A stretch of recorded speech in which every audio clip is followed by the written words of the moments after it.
In today's video, we're going to talk about how to make your kids smarter, part 2, coming up.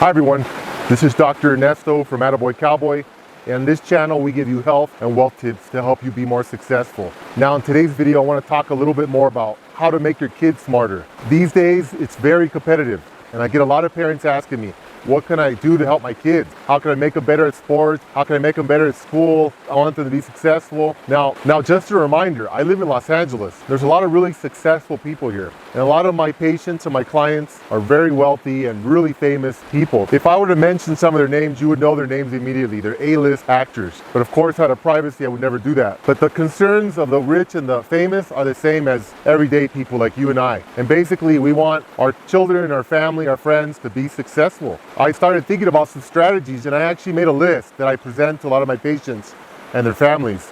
And I want to share some of those with you. My second favorite option, which is going to museums. Now, growing up, I did not go to a lot of museums. My parents were great. They took us camping. They took us on a lot of family trips. We had a lot of really beautiful experiences that I'm really grateful for. And that in itself is a learning experience. Most people don't even have that opportunity. But when I first started college, I remember one of my first classes I had was an art history class. And my professor, as part of our projects, he offered us extra credit. And he told us to go to a list of museums. We could choose to go or not go. And depending on how many we went, that's how much extra credit we got.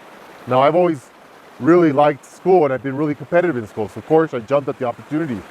And the first museum I chose was the Getty Museum in Malibu, California. Now, this museum is world class. And if you ever look at a ranking of museums, it's definitely in the tops in the world. And it just so happened it was my first pick. So I remember I went there with one of my good friends, David Prado.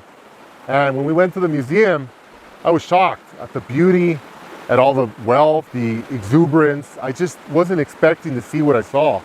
And it really changed some things in my mind. It made me realize, like, wow, a lot of people in this world live differently than I do. And they achieve a lot greater things than the people that I know have done.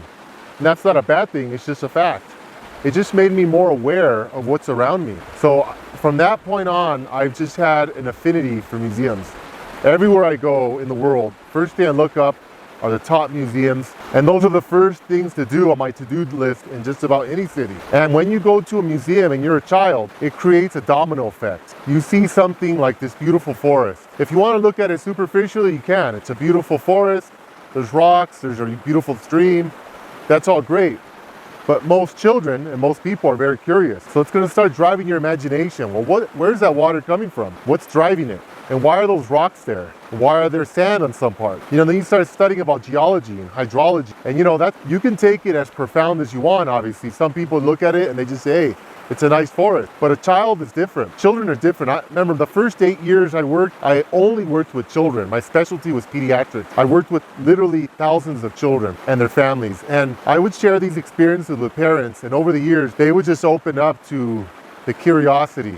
Like they would take their children to their first museum and the child all of a sudden wanted to know, well, what's causing the water to flow? Well, let's take you to the library. Let's get you some books. You can read about water, you can read about geology, you can read about rock, you can read about the forest, you can read about arbory, you can read about entomology, which is the study of insects. I mean, as you can see, it's very profound and it's endless. But if you don't know that these things are out there, your mind is not going to want to investigate and learn about it. And that's what happened to me. I didn't know that they had these beautiful things at the museums. So once I was exposed to it, I wanted more. And every time I go to museums, I learn more and more and more, and I wanted more of it.